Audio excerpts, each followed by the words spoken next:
Hello friends, how are you? Welcome in this channel. Laws of motion ह्या चॅप्टरचा आज आपण पार्ट नंबर 6 बघणार आहोत. Students, before that let us revise what we have learn in last video. पाठच्या व्हिडिओमध्ये आपण काय बघितलेलं आहे ते आपल्याला रिवाइज करायचं आहे. ठीक आहे. सो पाठच्या व्हिडिओमध्ये आपण इनर्शियल फ्रेम ऑफ रेफरन्स आणि non inertial frame of reference ह्यांच्यामधला डिफरन्स आपण स्टडी केला होता, राईट. आता आज आपल्याला त्याचा पुढचा भाग बघायचा आहे, तो म्हणजे टाइप्स ऑफ फोर्सेस.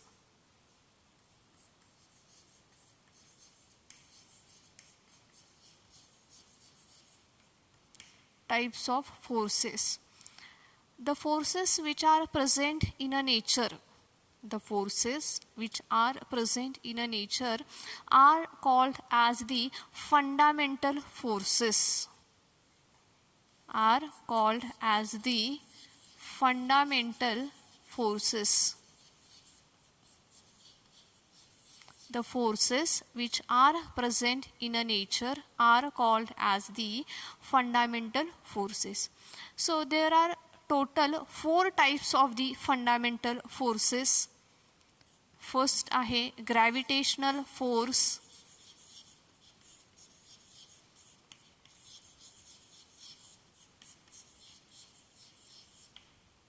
Second आहे electromagnetic force.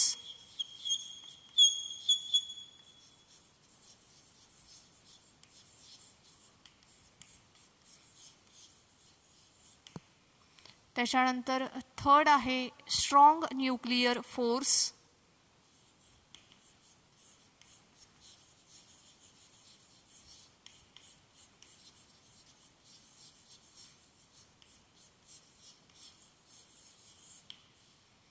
Strong nuclear force आणि शेवटचा आहे weak nuclear force.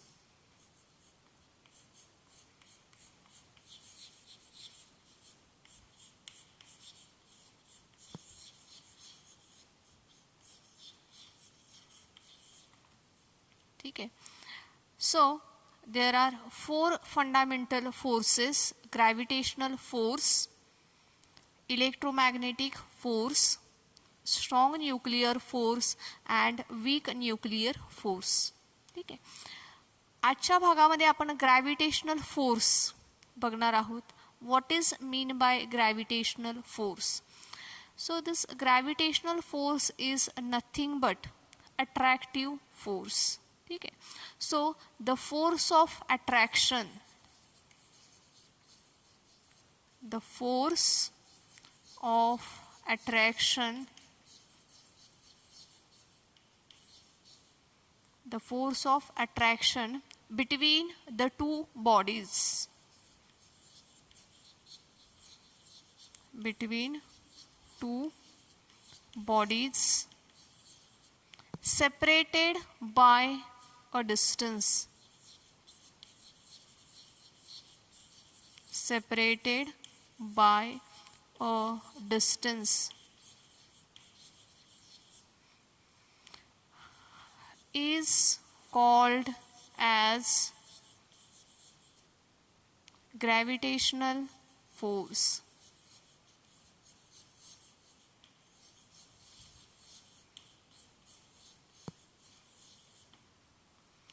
The force of attraction between the two bodies separated by a distance is called as the gravitational force. ज्यावेळेस दोन ऑब्जेक्ट्स मधला attractive force, right, दोन objects मधला attractive force की जे दोनही ऑब्जेक्ट्स काय आहेत, एकमेकांपासून सेपरेट आहेत एका ठराविक डिस्टन्सने. So that attractive force is called as the gravitational force, right. So let us consider the two bodies. आपण काय कन्सिडर करूयात? दोन बॉडीज कन्सिडर करूया की ज्या दोन बॉडीमध्ये अट्रॅक्टिव्ह फोर्स आहे, right.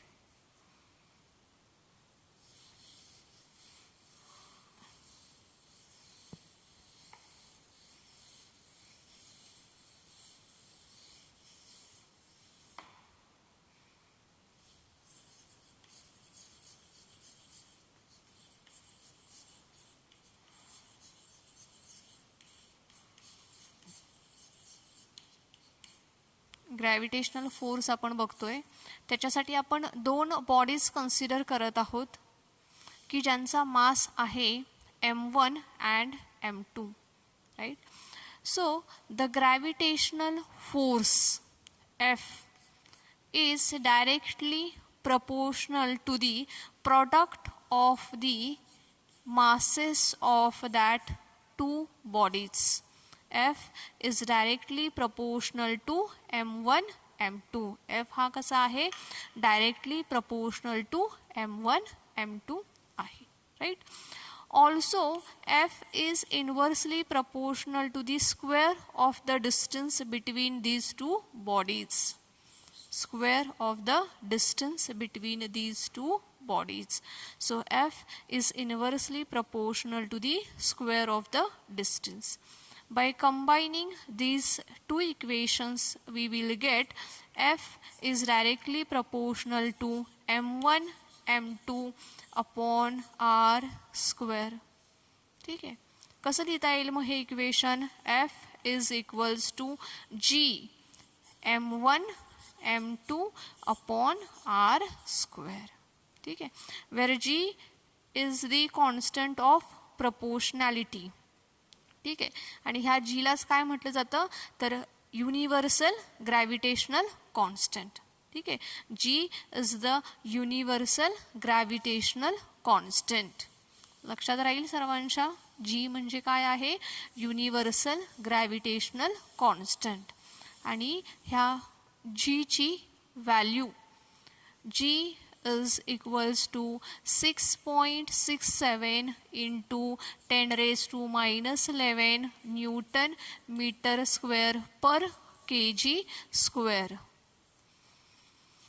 Universal gravitational constant G ची व्हॅल्यू आहे 6.67 into 10 raised to minus 11 Newton meter square per kg square. ठीक आहे. हा काय आहे, युनिव्हर्सल ग्रॅव्हिटेशनल कॉन्स्टंट आहे. So F is equals to G m1 m2 upon r square. This is the magnitude of the gravitational force. ठीक आहे. तर आता ह्या ग्रॅव्हिटेशनल फोर्सचे काही एक्झाम्पल्स आपण बघूयात. ग्रॅव्हिटेशनल फोर्सचं एक्झाम्पल सांगता येईल, the moon revolves around the earth due to the gravitational force. ठीक आहे. चंद्र पृथ्वीभोवती फिरतो कशामुळे तर ग्रॅव्हिटेशनल फोर्समुळे.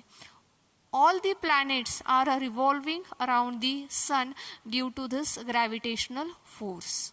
हे दुसरं एक्झाम्पल झालं.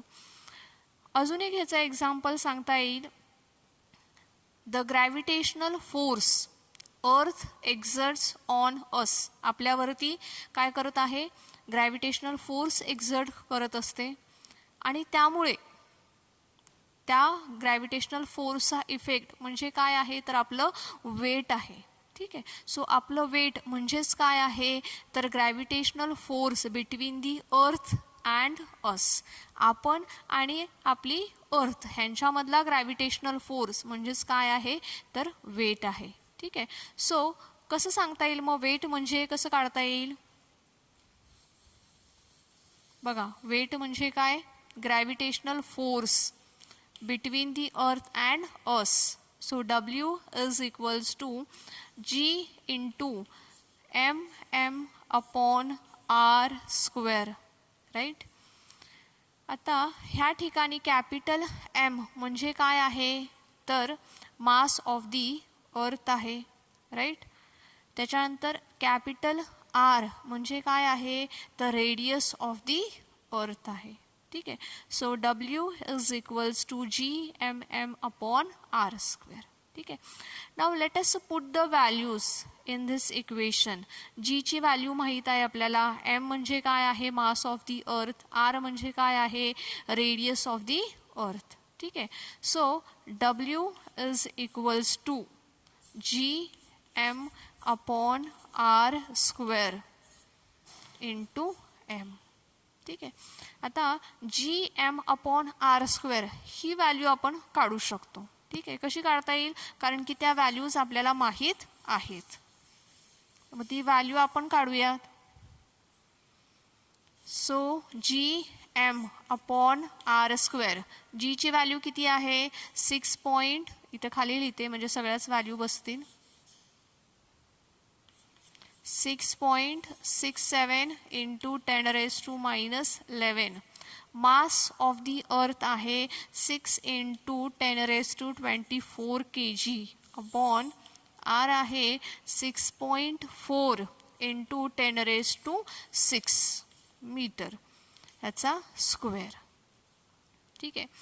सो आता हे जे कॅल्क्युलेशन आहे हे कॅल्क्युलेशन तुम्ही सर्वांनी करून बघायचं आहे. तुम्हाला लॉग आणि अँटी लॉग कसा बघायचा हे शिकवलेलं आहे. मल्टिप्लिकेशन आहे सो लॉगचं ॲडिशन होईल आणि त्या ॲडिशनमधून हा जो लॉग आहे 6.4चा लॉग काय करायचा आहे सबस्ट्रॅक्ट करायचा आहे आणि मग परत त्याचा फायनली अँटी लॉग बघायचा आहे. हे जे आन्सर आहे हे आन्सर तुम्हाला मिळेल 9.8. ऑलमोस्ट नियरली इक्वल्स टू किती मिळेल 9.8. सो दिस 9.8 ह्यालाच आपण काय म्हणतो स्मॉल जी असं म्हणतो. So W is equals to काय आहे मग this is G, this is M. So M into G. G म्हणजे काय आहे acceleration due to gravity 9.8 metre per second square. ठीक आहे. सो हे कशाची व्हॅल्यू झालेली आहे जीची व्हॅल्यू झालेली आहे. आपण पुन्हा एकदा रिवाइज करूयात. एक्झाम्पल आपण बघत होतो. आपलं वेट म्हणजेच काय आहे तर अर्थ आणि आपण ह्यांच्यामधलं काय आहे ग्रॅव्हिटेशनल फोर्स आहे. So G M M upon R square. M म्हणजे काय आहे तर मास ऑफ दी अर्थ आहे आणि आर म्हणजे काय आहे तर रेडियस ऑफ दी अर्थ आहे. G M upon R square ही जी व्हॅल्यू आहे ही व्हॅल्यू आपण इथं बघा सेपरेटली कॅल्क्युलेट केलेली आहे. जीची व्हॅल्यू लिहिलेली आहे. एमची व्हॅल्यू आहे 6 इंटू 10⁻24. त्याच्यानंतर आरची व्हॅल्यू आहे 6.4 इंटू 10⁻6. हे सर्व कॅल्क्युलेशन केल्यानंतर आन्सर आपल्याला मिळत आहे 9.8 मीटर पर सेकंड स्क्वेअर. ठीक आहे 9.8 मीटर पर सेकंड स्क्वेअर असं आपल्याला आन्सर मिळत आहे. Which is known as a g, की ज्यालाच आपण काय म्हणतोय जी म्हणतोय.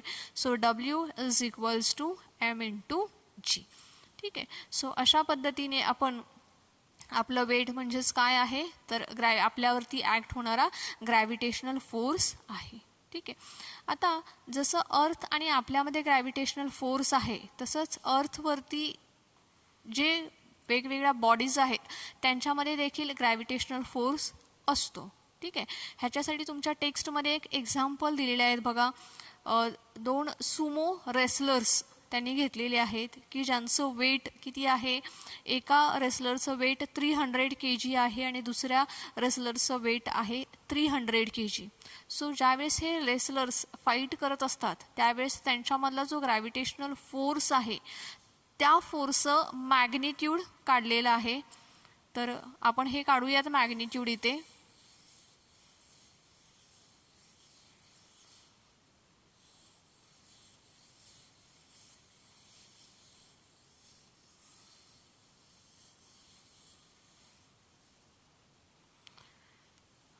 बघा एका रेसलरचं वेट आहे 300 kg.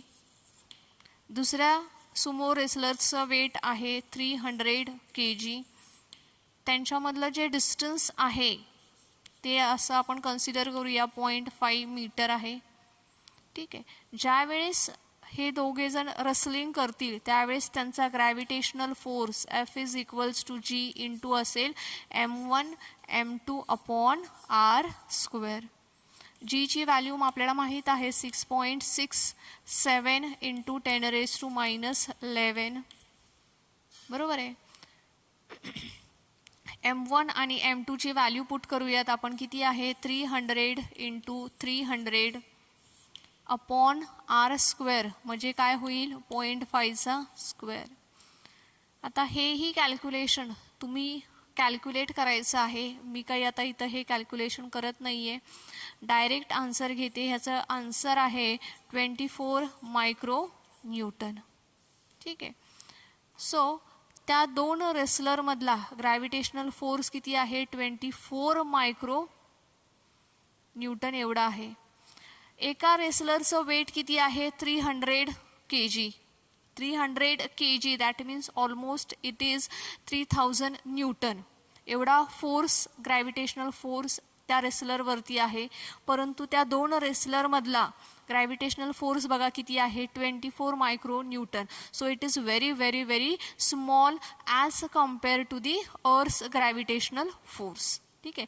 अर्थ आपल्यावरती जो ग्रॅव्हिटेशनल फोर्स एक्झर्ट करते त्याचं जर का आपण कम्पॅरिझन केलं तर त्या दोन रेसलरमधला हा जो ग्रॅव्हिटेशनल फोर्स आहे हा अतिशय अतिशय कमी आहे. सर्वांच्या लक्षात येत आहे मला काय सांगायचं आहे? अर्थ आपल्यावरती जो ग्रॅव्हिटेशनल फोर्स ॲक्ट करते, फॉर एक्झाम्पल त्या रेसलरचं वेट किती आहे? 300 kg. दॅट मीन्स वॉट, त्याचं जर का आपण कन्व्हर्जन केलं तर दॅट इज ऑलमोस्ट 3000 न्यूटन असं येतं. परंतु त्या दोन रेसलरमधला ग्रॅव्हिटेशनल फोर्स काढला तर तो किती आहे? मायक्रोमध्ये आहे. So very small. म्हणजेच काय तर अर्थ आपल्यावरती जो ग्रॅव्हिटेशनल फोर्स ॲक्ट करते त्याच्या तुलनेने अर्थवरती ज्या बॉडीज आहेत, जे वेगवेगळे ऑब्जेक्ट्स आहेत, त्यांच्यामधला ग्रॅव्हिटेशनल फोर्सचं मॅग्नेट्यूड कसं आहे? अतिशय कमी आहे as compare to the earth's gravitational force. ठीक आहे. सो स्टुडंट्स, अशा पद्धतीने आज आपण ग्रॅव्हिटेशनल फोर्स बघितलेला आहे. आता आपलं राहिलंय काय? अजून पुढचे फोर्स आहेत. इलेक्ट्रोमॅग्नेटिक फोर्स आहे, त्याच्यानंतर स्ट्रॉंग न्यूक्लिअर फोर्स आहे, त्याच्यानंतर वीक न्यूक्लिअर फोर्स आहेत. तर हा जो भाग आहे तो भाग आपण आपल्या पुढच्या व्हिडिओमध्ये बघूयात. ठीक आहे. आज आपण इथंच थांबूयात आणि जो पुढचा आपला भाग आहे तो आपण आपल्या पुढच्या व्हिडिओमध्ये बघूयात. ठीक आहे. सो एकदा रिवाइज करूयात. Gravitational force means the force of attraction between the two bodies when they are separated by a distance. ठीक आहे. So F is directly proportional to m1 m2 and it is inversely proportional to the square of the distance. So F is equals to g m1 m2 upon r square. G म्हणजे काय आहे तर constant of proportionality आहे. ह्यालाच आपण universal gravitational constant असं म्हणतो. त्याची व्हॅल्यू किती आहे? 6.67 इंटू 10⁻11 न्यूटन मीटर स्क्वेअर पर kg स्क्वेअर अशी व्हॅल्यू आहे. ठीक आहे. सो त्याच्यानंतर आपण त्याचे एक्झाम्पल्स बघितलेले आहेत. Moon revolves around the earth. All other planets are also revolving around the sun. ठीक आहे. त्याच्यानंतर आपण बघितलेलं आहे की earth exerts gravitational force on us. मग आपण आणि अर्थ ह्याच्यामधला ग्रॅव्हिटेशनल फोर्स देखील आपण काढलेला आहे. ठीक आहे. त्याच्यानंतर आपण कम्पॅरिझन केलेलं आहे. दोन रेसलर्स घेतलेले आहेत आणि दोन रेसलर्समधला ग्रॅव्हिटेशनल फोर्स काढलेला आहे. त्याचं कम्पॅरिझन आपण केलेलं आहे अर्थच्या ग्रॅव्हिटेशनल फोर्स बरोबर की जे अतिशय कमी आहे. ठीक आहे. पुढच्या भागामध्ये आपण electromagnetic force, strong nuclear force आणि वीक न्यूक्लिअर फोर्स ह्याच्यावरती डिस्कस करूयात. तर आपण आज इथेच थांबूयात. Thank you students.